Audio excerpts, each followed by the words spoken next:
Welcome back. How you doing, awesome person? Oh, it's so good to see you. How are you? You as well. I'm doing very well. Thank you again for joining me. And you're there outside Buenos Aires, yeah? I sure am looking right out the window into the beautiful city. Well, well, again, I really appreciate you being here today because you have an uncommonly clear narrative on the future of work and how organizations can facilitate these safe environments that we're all striving for, particularly given the remote work that most of us are in right now. You want to tee this up, and then I'll leave you to it. Yeah, absolutely. So I'll go ahead and share my presentation and tell you a little bit about myself and the organization that I work for. So I would say I'll probably, as crazy and difficult of time the last few months have been, one of the things that I'm so incredibly grateful for is the amount of time you and I have been connect and the conversations that we've had. And just I love what you stand for and the agenda that you're pushing forward and the difference that you want to make. And I was just listening to you speak about inclusion and safe places. And I was thinking about the presentation that I have today and also already envisioning the next conversation that we can have around the data and research where we're looking into that because, as we've talked about before, it's a really unique moment and an important moment to come and make a change and really be empathetic and understand what people need and just change the world of work for the better. There's still so many opportunities and there's no time like the present to do it. Thank you always for your incredible passion and your incredible encouragement and bringing this community together to help us think collectively how we can make a difference. So it's a pleasure to be here Well, today with you. you're very kind. You're making my morning just as we we start off here. So I will get out of your way, and you'll present, and then we'll spend some time discussing what you shared. And with that, take it away. Enjoy. Perfect. Thank you. So, as I was mentioning previously, I have a lot of different passions in my line of work. And a lot of what we do and my team at Globant is really think about organizational culture and how we can impact that inside of Globant for our clients in a very profound way. How can we make sure that people are just thrilled to come to work, that they have a purpose, that they feel like they're making a difference? And today, I'll just share a little piece of what it is that we do that I think can be particularly relevant for the time that we're going through. So I'll start with a really quick background of Globant for those of you that might not know us. We operate out of 17 different countries, and during the normal times, we're in over 50 offices. We are a digitally native company, so we're certainly no stranger to working remotely, but again, really missing our colleagues and the ability to not be able to connect day to day. So although we are a technology company, it was a big shift for us back in March when virtually everybody started working remotely. We are in over 20 different disciplines. So we have we call them studios that focus on artificial intelligence, focus on big data, focus on many different aspects of how organizations can leverage technology to move ahead. And then the particular studio that I'm one of the leaders of is called Future of Work Organization. So in combination of thinking about all the different technologies that can help companies propel their business, we're focused on the culture and we're focused on how do you create an atmosphere where people can make the biggest difference? What does that mean? How is that evolving with the current context? And in general, as the world changes, what do companies need to provide to their employees for them to really be successful? And so we study that very closely at Globant as well as externally. And we're now over 12,000 employees across the world. And so one of the ways that Globant has grown over the years, we were founded in 2003, has been through a number of acquisitions. And usually these were not large acquisitions necessarily in revenue or large acquisitions necessarily in size, but always very important to us strategically. And so one of the things that we really wanted to be smart about and conscious about is not only how do we integrate the business aspect into the larger Globant family, but all of these individuals that we were bringing in, how do we make sure that they feel a part of this incredible organization? How do we make sure that they're clear on where we want to go, clear on the vision, and more than anything, that they feel like they're really making a significant contribution, because that's first and foremost what we're all here for. And I'd like to just share a few external statistics before we go into some more details around the acquisitions that we've made. We'll be talking about it today, right? The world is going through so much, and our company is really making acquisitions today is at the right time. And so in some of the research that I've done, I've actually seen that for organizations that have an opportunity to make an acquisition, it's often a financially wise choice, and that firms we've seen in the last economic slowdowns that have made acquisitions during this time have actually outperformed their competitors. So even though it's like as organizations, we have so many different things to think about from a strategic standpoint, now is a pretty good time to think about and invest in acquisition. Before, again, I jump into the details, I want to talk a little bit about data that I'm going to share for our organizational analysis, because I've been sometimes that I've been in analytics on the world of data before it even became cool. I think it was maybe around 2006 is when I started to work with different data platforms and building different analytics. And certainly over time, we've grown with the kind of data sources and the kind of information we can see for how people connect. And at a time, sources traditionally use, whether it's Microsoft Teams information, or chat, or looking at different emails or the meetings that you're in to know how people connect. Us as a team use a slightly different data source. We've built a platform called Star Me Up OS, and it's a more pure cultural, employee-centric platform where people recognize each other on the different values, and it's completely transparent to the entire organization, and they share ongoing recommendations for performance improvement, and it's really very much an employee-centric solution. Recognition is very much transparent. Everybody in the order to celebrate, and so we use that kind of data to really tap into relationships. And so they might share meeting space, whether it's physically or virtually, with a lot of colleagues around the company, but I might connect with them very differently. Some of them might be very close friends and very close companions, and I could have tremendous respect for them. Or there may be somebody that I happen to be in the same meetings with currently, but we don't really connect outside of that. Maybe we don't need to.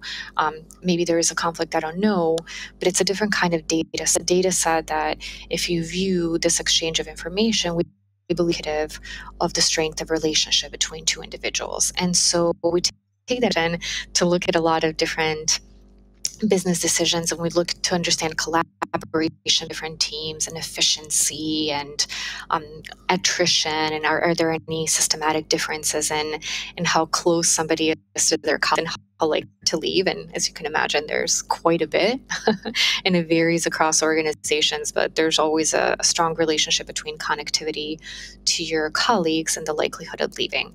So that's the kind of data that we've used in network canals and understanding how do we best integrate our different acquisitions into the Globant family. So as you saw on the timeline that I previously shared, we've had a number of acquisitions over the years, and I don't want to go into every one, although we've had different learnings and everyone is incredibly important and special. But given the time frame, I wanted to focus just on a few and highlight some of the differences that we've used in those acquisitions, and also the data that we've used to measure the impact and what we learned from each one, particularly through organizational network analysis. So the first one I wanted to highlight was a Clarice technology acquisition. The reason why this one is important to Globant is it was our significant step into the India market. So Globant was founded in Argentina and grew internationally, but as you can imagine, the culture of Argentina and the culture of India can be very different, not only from an organizational standpoint, also from true culture standpoint. So this group had 300 employees, and it was also really unique because it had strong user experience skills, which was, again, something important as a way for our business to grow. So one of the things that we analyze in cultural acclimation of this group is, again, Globant has very clear values, something that we find a few years into the foundation of our organization. We've iterated on some, most recently adding a be kind value. Overall, these have been very well defined, and probably if you wake up any Glober in the middle of the night, they will be able to tell you what our values are, because that's how significant they are in how we define expectations of our employees and how we connect with each other. So what was really important to us bringing Clarice into the Globant family was that they understood what those values were and what thinking big meant and what innovation, and that we really did want to have fun. That's one of our values that sometimes get questioned. Is that just lip service, or do you guys really, really follow that? And we do. And so we wanted to make sure the group was clear on what those meant and how we lived up to them. And so one of the things that the way that we measured that was through recognition between actual employees of Clarice, between themselves, and also others in Globant. And what we found is that consistently over the first few quarters, there was a range of recognition, and it was about equal between the employees of Clarice and individuals in parts of the globe.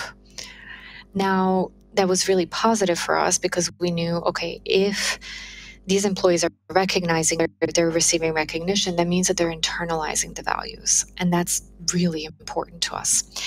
And a few quarters in, we said, okay, but we need to take this to the next level, because we want to make sure that not only do they feel the Globant culture internally in India, but that they really feel well connected to others around the globe.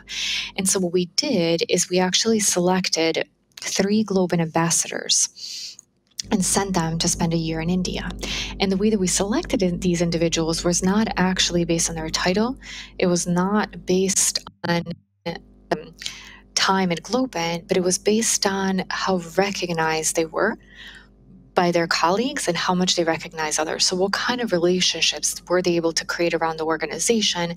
Because we thought if we can take those incredible connectors and put them inside of this team, it's going to take down any barriers. Introductions are going to be made a lot more easily, and we felt it really significantly made that change.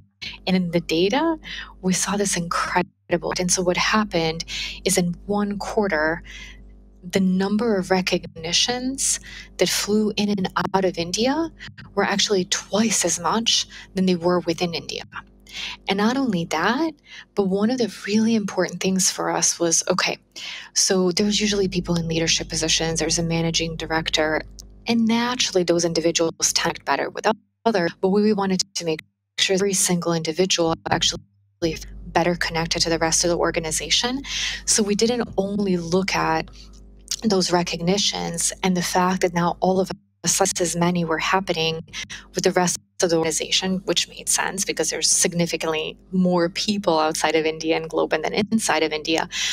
But there isn't only a few people connecting. And that's where the O&A was incredibly important. We were easy. Connections were happening from many different individuals which inside of India, which are the blue dots here, connecting to a variety of different Globers, which were green dots. So that's where we were able to use the organizational network analysis, not only to look at the volume of the connections, but also be able to look at the type in the individuals connecting to be able to continue to iterate on our strategies and connections between different individuals. So then for a couple of years, we also made a strategic acquisition in a company called Small Footprint, which one of their offices was in Romania. So this was our further expansion into Eastern Europe. We've already had offices in Romania. It wasn't the first European office. And this team was a little different in that it was a multidisciplinary team. It wasn't more focused on UX. It was really different kinds of skill sets. So what we wanted to do now is, because we had robust data from a previous acquisition, we wanted to do a little bit of benchmarking. So we looked back at Clarice and we said, how long did it really take us to really feel like we had this significant connection, the many to many, right? The many people from the acquisition to many people in other parts. And here you could, it took about 2 to 3 years for those connections to be really where we thought, we think we can do better. So what can we do differently? We know that this helped. Is there a way to maybe personalize that? So what we did is a mentoring program. So every single individual in the small footprint action was assigned a mentor in Globant. And the idea of a person would professionally, so understanding, okay, Globant way of working, how are you assigned on projects, what is expected out of you, how do you grow professionally, what do you need to do, but then also cultural level too. Hey, how do we work here? How are things done?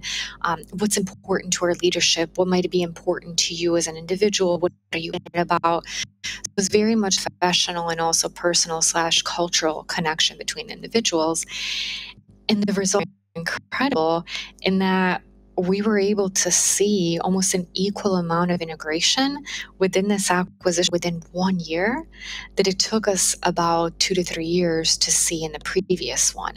And so we thought, okay, if we're measuring effectively, if we're connecting people effectively, we know that we'll be able to advance the way that people are acclimating to the organization. And so this augmented mentoring program, especially for somebody that was more remote in a country, had an office on a continent where we had offices, but still isolated in a country, was a really great way for people to connect. And we're able to monitor that through the data again, making sure that here, if you look at Q1, you select individuals that are others, the larger red dots.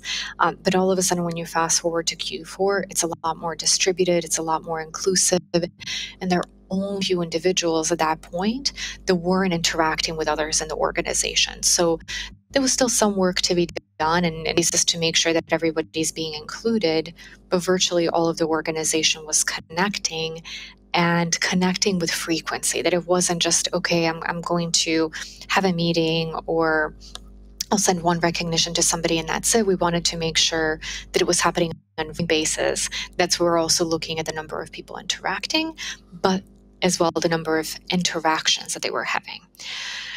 Another was really important to us and continues to be incredibly important to us. And maybe next time you hear me, I'll be talking a little bit about our inclusion research, is that being in a technology industry, we all know that the technology is still much more of a male industry, that there's a lot more male talent. And we know that there's been a lot of case studies written and a lot of research for organizations that struggle to retain women because when they walk into the company, it's not an environment that's maybe welcoming to them.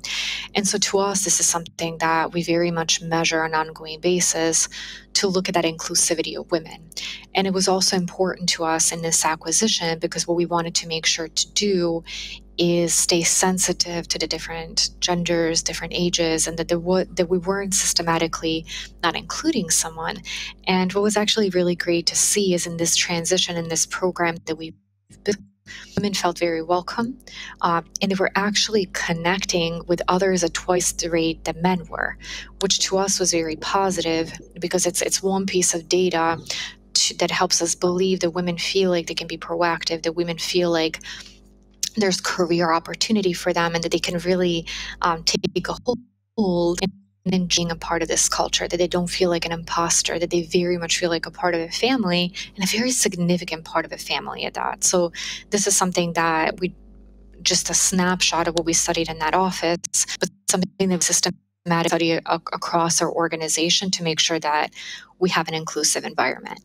And the last example of an acquisition that we wanted to share is a more recent one, and an also unique one in its own sense, is that Bellatrix was in America, but the office that I wanted to highlight is actually in Peru. And it was the first acquisition that Globant made, that in that one specific country, in the specific city, the number of people that were coming into the family actually outnumbered the Globers who were in that specific office. And so the cultures were somewhat different, where again, Globant has a very relaxed, very think big, aspirational, we're all equal kind of culture. And we wanted to make sure that our colleagues that were brought in felt welcome to that mentality, that expectation, that way of thinking. And we thought, if we're bringing more people in that case to join, how do we communicate that? But it was the one time that's different than the two examples that I showed, that we were actually physically in the same place. And so what we did is go back to India, and we thought back to the impact of ambassadors, right? And so now we know in that specific place, we had Globers, so we might not need a very structured touring program that's long distance like we had for Romania. But we thought we needed this big jump, this boost of energy to make every one of these individuals that's joining our organization very optimistic about the company that they're joining, about the culture that they're going to be a part of, about what it means to them personally and professionally. And what we did is we brought in one of the same people that was the ambassador. He went and spent a couple of months in Peru to be that champion. And actually, in the last slide I'll share, we did a study that shows all the different activities in the office, all the different competitions around connections with different countries and events and organizing group charity events and all of these incredible things, both inside of work and outside of work, that brought them closer together. But you can see here now, just in a few months, how much of an impact that had. And the program was kicked off in December, was there until the beginning of February. And what we wanted to make sure is to continue to measure that it wasn't something that just spiked and it was amazing, dependent on this one person, and when he was gone, it fell off. So we continue to measure and make sure that the connectivity actually stayed really strong even after the person was physically there, which again, in the O&A, we were able to see that, and we were able to see that the connections stayed between the individuals and didn't fall after the initial spike. But when we were in O&A, we also found something really peculiar, was this little web of events. So we thought, God, who is this person and what happened? And what we actually found is that in addition to having a lot of remote events, Globant actually organizes a couple of in-person events during the year. And one is a ski trip and one is a surf trip. And what we found is that this person, one of the people that came from our newly acquired office out of Peru, he came down to Argentina, he joined the surf trip, and just made an incredible number of friends. And we thought, okay, so it's not just about the meetings, it's not just about the office environment, but there's so much in helping people connect on something that they're personally passionate about. So we made sure with this data to doing time that we're in a very unique state, to make sure to our employees together, it was from an acquisition or just Globers in general, of the interest.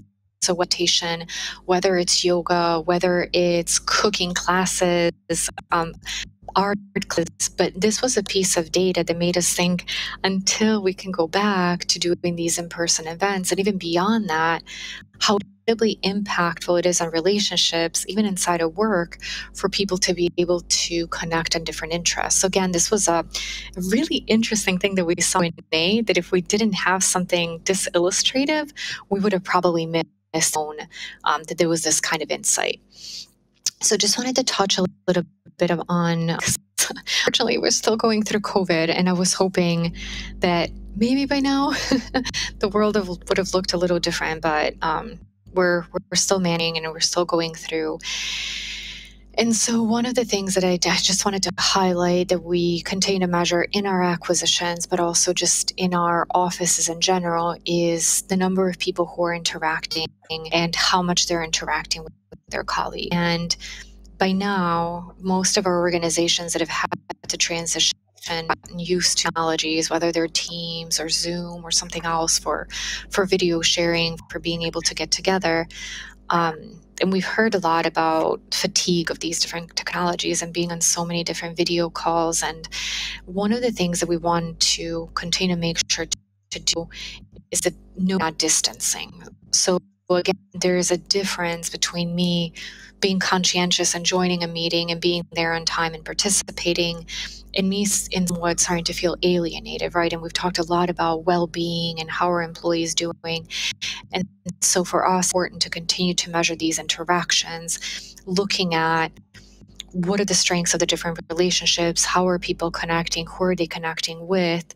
And actually, we previously we were studying and looking at nutrition models and the likelihood of predicting somebody to leave. And we've tweaked those models with our teams recently to say, well, about a person leaving, but it's a person socially disconnecting.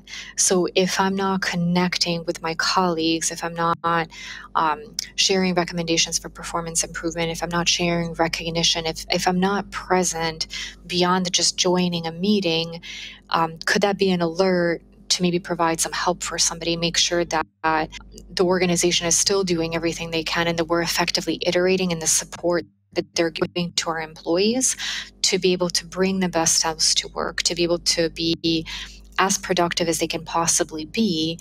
Because again, this huge reset and a shift when the pandemic broke out, but I think all of us continue to think about what's the best way for me to make an impact.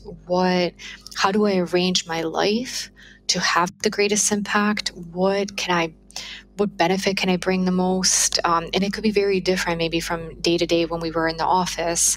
And individuals that I'm talking with are very much still going to through that thought process, and it's changing. So it's not that COVID hit, we had a reset and now it's stable.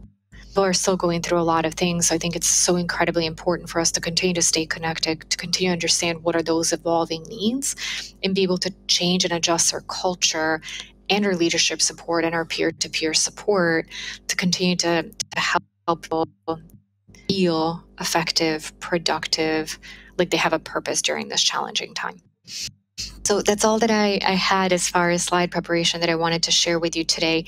I included my contact information because I think there's so much, like we were saying at the beginning, to still be done. And I think a lot of us are here because we're thinking big and we're dreaming big and we're so incredibly hopeful that there's going to be good that comes out of this situation, that we're going to be able to impact the world in a very profound way. And I think we'll be able to do that even more effectively as we collaborate. So wanted to share my contact information in case anybody wants to follow up with some questions, some thoughts, or just to stay connected for the future. And then I mentioned in talking about our Bellatrix acquisition, that we did a case study where we did a lot of specific recommendations for the things that we did that effectively joined our cultures. And I just shared a link to our blog post. If any of you are interested or going through something similar, maybe it'll give you some ideas for what you could teams as well.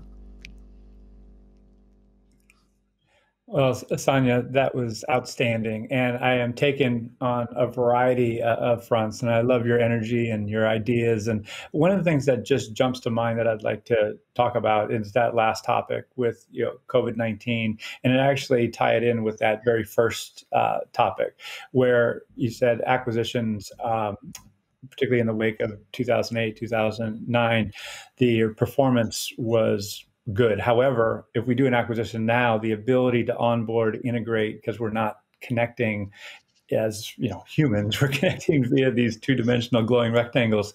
Do you believe that if organizations don't take this systematic, thoughtful approach that you're advocating, that the risk of actually having a successful merger or acquisition will go down significantly? I imagine yes, but I just want to hear your thoughts on that. Yeah, I think so. I what I've seen in the data and studies is that unfortunately, until probably relatively recently, cultural acclimation was not first bullet point. Somebody said we need to get this right. They were looking at the finances and the strategy and how do you combine the different skill sets. I think today, to your point, the virtual onboarding is a challenge, and it's a challenge whether you're just hiring people, but for a large group of individuals, it needs to be more thoughtfully. And I think that today there's even that heightened sense of anxiety. So it was recently where it said that that's the biggest challenge for individuals, right? I think productivity is balance. It's the concept of what's going to happen. And so having a very thoughtful, very methodical bringing in of individuals is important for organizational success, and it's critical for the well-being of those individuals too. Because as much as any concern and anxiety comes with any kind of acquisition, because it's human nature, and you always wonder, will it be redundant? What kind of impact have? How is this going to change my life? Will it be better? Will it be worse? I feel like all of that is heightened today. So having that more touch, having something like a more one-on-one mentorship program, is more than ever. It's taken me some time to get my head around this personally, particularly when we talk about the current state with remote work and COVID-19, and the feeling that people are overwhelmed in many cases in home. I mean, you have young kids and running behind you, and a young child rather, and so the demands, given the home life, the home work integration, if you will, are straining our capacity, our ability to focus, stay refreshed. So as I am listening to you, it's like, yeah, great. I want to join clubs. I want to be fully present when I'm on these calls and make these connections. At the same time, my capacity is sometimes being strained by the day-to-day life that I'm currently living. So what are your thoughts there on how organizations can get better awareness around individual needs? And one thing I'll just throw in there is, as you're sharing, I'm like, yes, yes, yes. I'm like, if I'm an HR business partner, or if I'm a leader in HR or elsewhere, I want what she's bringing to the table. And most organizations aren't doing the level of analysis that you are doing. Therefore, the risks of mergers and acquisitions not working out, the risks that remote workers become disengaged is heightened. So the need for this analysis is certainly there. Obviously, we're not only drinking the Kool-Aid, we're making the Kool-Aid. So going back to the question, I mean, what do you think needs to happen to generate this insight and act on it appropriately over time? Yeah, absolutely. And, it was interesting because I was recently speaking with someone, and we were talking about taking time to recognize others and how be and still have those meaningful connections. And I said how it was interesting to me, and it maybe at one point surprising to see some of our existing clients that the usage of the platform actually went up. And he said, but why was it interesting to you? And I said, I'm now looking at things more optimistically, because there's some things that we need to do innately as humans that are good for us, like exercise and eat healthy and do all of these things.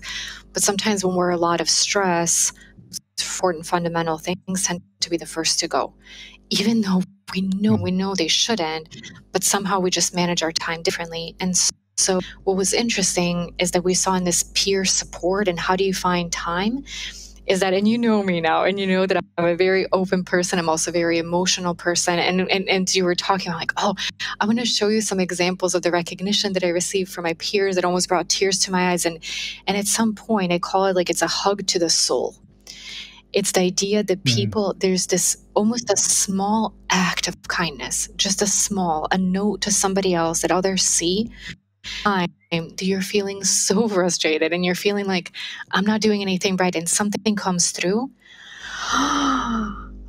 This gives you this breath of energy, this idea that you still have a purpose, you still make an impact. And so it's this balance between, it's your village, right? When I became a parent and people were talking about you need a village, and I got that more, and I'm like, but I have my work village. I have all these individuals beyond my leader that provide this amazing support system. And to me, I think that's where analytics become really important, because we want that for everyone, but we don't know if people have that with lack of data. How do you know when somebody needs more support? And maybe they can't yoga class, or maybe join something, but it's even the word of actions to know that you made an impact on someone, to know that you said something or you shared something when somebody stepped back and said, you just made my day. Like, I love what Yeah. you said, or you make me feel better, or you feel valued for my work, and I worked my butt off, and I'm not in the office anymore. Nobody can see, right, how hard I'm working. So the fact that you said that, thank you. And data makes Yeah. such a big difference for us to know, is it happening? Is it happening effectively? And then how do we create that environment where people might not feel like they have the time to do it, help them find the time to do it and realize the impact it'll have on themselves and the impact it'll have on others. Sorry, I'm so passionate about this. You asked me one question and I just went off.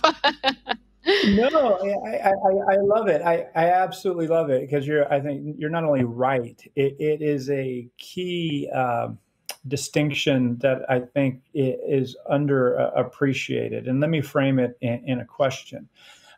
You've heard me say this, and if anyone's heard me speak publicly, they've heard it because I cite a Chinese proverb: the beginning of wisdom is calling things by their right names.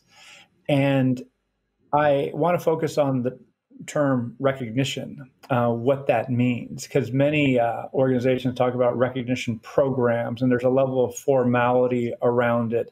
And formality oftentimes screams inauthenticity and I should do, as opposed to something that is truly a heartfelt expression of gratitude towards another. So keeping it simple and actually taking action and recognizing that we in the workplace have an opportunity to be energy givers, energy generators, not just energy drainers. People think about work. I'm going to go to work. I got to do this. I got to deal with that person sometimes.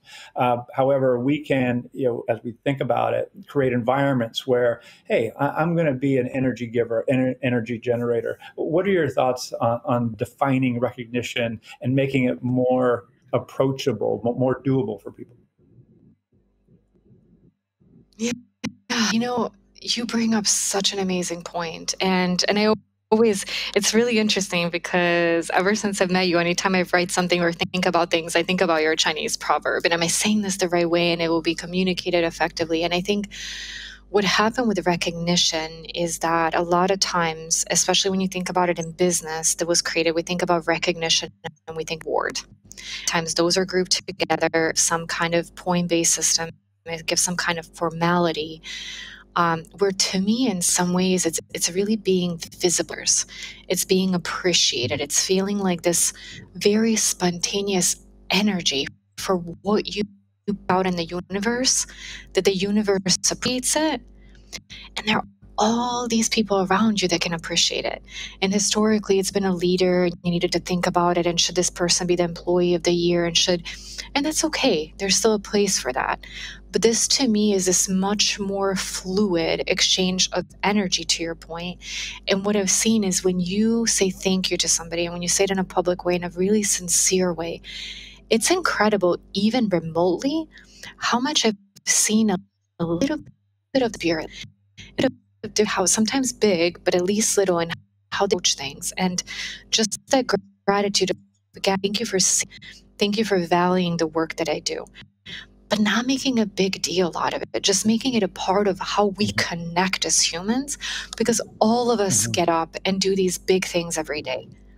And so how do we make sure that there's this fluidity, connectivity, and that we all help each other, that we all energize each other, no matter where?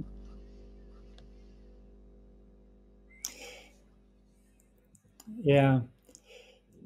Sanja, if I might interject there real quick, because if I am an organizational leader, or if I am a data analyst like we are, we're analytics professionals in one form, but we're also humanistic and we're also want to make organizations in the world a better place. So my point of question here is, as an analyst, but then putting that hat on, the more data, the better. So it's like, okay, then I can have higher R squared. I can do all this stuff. But there are points of diminishing returns, arguably. So with regards to recognition, there's been this drive to measure, measure, measure. However, if I'm just sending a thank you note, that might not get measured. And it might be the case where we just do a focus group and find out some leading practices, leading attributes of those teams or groups or individuals that are actually having higher levels of well-being and balance in their lives. What are your thoughts there around not trying to measure everything and leaving some room for people just to behave in ways that they see appropriate? Oh yeah, absolutely. And I think to me, when you said the more data, the better, I thought not always, because it's that it drowns what you're trying to accomplish, right? It drowns. It's the idea of I can look at anything, I can understand anything, and then all of I get so down in the million things that I can do that I don't in the significant areas. To me, when it comes to recognition, and when we think about it, and we think about all the things that it means, is we actually really look at the connectivity between individuals. And that's why we measure it, is to understand those relationships, understand who is collaborating effectively, right? And we've looked at that between high-performing teams and not such high-performing teams. And what I showed a little bit of communication between men and women is that what kind of relationship is that? And to me, the measure there, the power of it, is that it helps understand what is working well, and it helps us understand those opportunities to improve the relationships. So the idea is most of us know our culture is effective, and that the initiatives that we have function. But as I say, I've certainly looked at many different data sets, whether it's Globant and MuchB, where there have been sizes, and where you would, we're going to do this big thing, and it's going to have this incredible impact in it. And I think that's where you don't want to measure everything, and you certainly don't like your some people are invading their privacy by any means. And I remember the using data for good is your slogan is burn mind that we do. And so when we look at this information, we always think about how can we use it to create a better place for people. How can we use it to identify what are the challenges? Where do we think that we're maybe providing an environment for somebody that's a certain way, but the data tells us we're falling short of it, or we're falling short of it for a certain group, or we're falling short of it in a certain geography. So I think, to your point, not everything needs to be measured, but when we have these large organizational visions and goals for what we want our culture to be like, it's important to have the right data to know if we're doing it effectively, and always to think about what are we measuring to make sure it's the right thing for the business, but very much the right thing for the individual. So I certainly agree with you about, let people be at some point. Don't look at every move. But if you're making somebody a promise for what they're going to get out of your organization, do you have the data to know that you're actually living up to that promise? Yeah, I love it. So as we start to wrap up, we have a handful of minutes here, so there's no rush. But I want to sneak in this question, because I am listening to you and I'm like, yes, yes, yes. And what you have shared are some examples of what has transpired there at Globant. And then it invites the question, well, who has commissioned Sanja to go off and do this great work? And how did that start? So who are the customers of this insight within Globant? And if you might just speak, how that came about, because not many organizations have Sanja doing this work and creating this clear story that inspires appropriate action. So your thoughts there? Thank you. I don't know how many organizations want a Sanja, but thank you for your compliment. I think it's really interesting, because I think a lot of the organizations have had similar questions, but sometimes historically been a challenge of how do we answer, and that fear of, are we going to answer incorrectly? What data do we look at? Do we have enough data? What if the data is not right? And it's a little bit of that paralysis that if you can't do it perfectly, maybe it's better to not do it at all. And I think the one lock internally at Globant is that we're all to change things, and we're always looking to be, but it's very much a people-first organization. Like, it's just, you can feel it internally. And so when we look at these different studies, it's interesting, because I have different people come to me with different questions. And now with my research team, we can't get through data fast enough to be able to say, we mentioned onboarding, and we're measuring that now that we're a few months in. How are people acclimating? Is there a difference? Look at some of our information. And we've been very fortunate to work with a lot of global organizations, some more local organizations, and it's always a balance, right? Because I get a lot of them that come to me and say, but a team do what you do, and it's a shame. And we partner with them in different kind of ways. And I've mentioned Santander to you, who's one of our very dear clients, and we do a lot of work with them. And we've done a lot of really great collaboration between us, where they have this incredible culture vision and they want to accomplish. And if they have questions that they want answered, or if they're looking at different dynamics, we find something at Globant that we think, could it be interesting for them too? We collaborate on it. Right? So it's much this partnership in all of us, I think, as a society are continuing to learn. And last time you spoke, I had a few individuals from around the globe reach out to me and ask some questions about ONA. And I think I answered every one of them because I was so excited people were interested in it. So I think that, there's certainly formal collaborations and organizations working, together, and we're trying to automate a lot of the things, like taking our brain and saying, can we put it in a dashboard, somebody to be able to understand it? And so that's certainly a goal to scale. And then while we're on that path and while we continue to discover what else is important, I've loved being a part of this community, because we always find a way to collaborate, and we always find a way to say, but you have this incredible initiative and you might not be able to sure how to measure it. Okay, let me help you because I know how to do that. But I'd love to of it to see, as a society, should we scale it out? Should we recommend it to others? How is that working? So a little bit of it is that formality of skill set, who can think about the hypotheses and measure them.